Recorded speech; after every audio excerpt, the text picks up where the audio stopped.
Bakit ba natin pipiliin yung Pilipinas? Simple lang mga kapatid, no?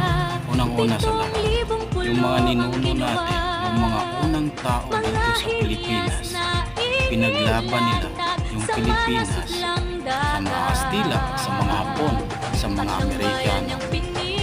Maraming sakripisyo yung ginawa nila mga kapatid para makuha lang yung bansang Pilipinas.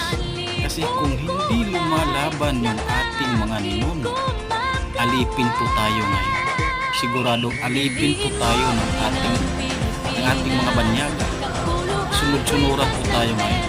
Nang dahil po sa ating mga ninuno, malaya po tayo, mahalin po natin yung ating Pilipinas. Kasi sila nakipag-away, nakipaglaban dahil dito.